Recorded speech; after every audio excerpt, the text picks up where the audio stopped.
কোটাভিত্তিক মেডিকেলে ভর্তির মামলায় ইডির অভিযান। শহরের 5 জায়গায় ইডির হানা। করেয়া থানায় অন্তর্গত 6 নম্বর তারক দত্ত রোডে আইনজীবী মুনমুন ব্যানার্জির বাড়িতে হানা। আপনাদের জানিয়ে রাখবো আরও একবার, কোটাভিত্তিক মেডিকেলের ভর্তির মামলায় ইডির অভিযান চলছে শহর জুড়ে। শহর কলকাতার 5 জায়গায় ইডির হানা। এই মুহূর্তে যে খবর আমাদের কাছে এসে পৌঁছচ্ছে, করেয়া থানায় অন্তর্গত 6 নম্বর তারক দত্ত রোডে আইনজীবী মুনমুন ব্যানার্জির বাড়িতে হানা। এছাড়াও নিউ টাউনের বালিগঞ্জের একাধিক জায়গায় এবং শহরের একাধিক জায়গায় ইডির তল্লাশি চলছে। এই মামলায় এর আগেও অভিযান চালায় এনফোর্সমেন্ট ডিরেক্টরেট। ফের আবারও সকাল থেকে দাবাং মুডে ইডি। এবার এনআরআই কোটা ভিত্তিক মেডিকেলে ভর্তির মামলায় ইডির অভিযান অব্যাহত। শহরের 5 জায়গায় সকাল থেকেই ইডির হানা।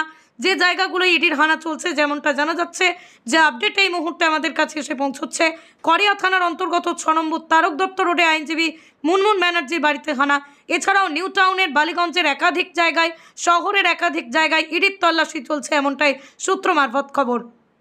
শরীরের যে কোনো ব্যথা, মেরুদণ্ডের সমস্যা, কোমর ও হাঁটুতে ব্যথা, হাঁটতে সমস্যা দূর করতে আজই চলে আসুন শিওর কিওর থেরাপি সেন্টারে। এখানে ডাক্তার ও অভিজ্ঞ নার্স দ্বারা অত্যাধুনিক যন্ত্রপাতির মাধ্যমে লেজার থেরাপি, টেন্স থেরাপি সহ ইউএসটি থেরাপি ও প্যারালাইসিস রোগীদেরও থেরাপি করা হয়। আমাদের ঠিকানা দহরকুন্ডু, বটতলা, আরামবাগ, হুগলি। যোগাযোগ নাম্বার 8617454644।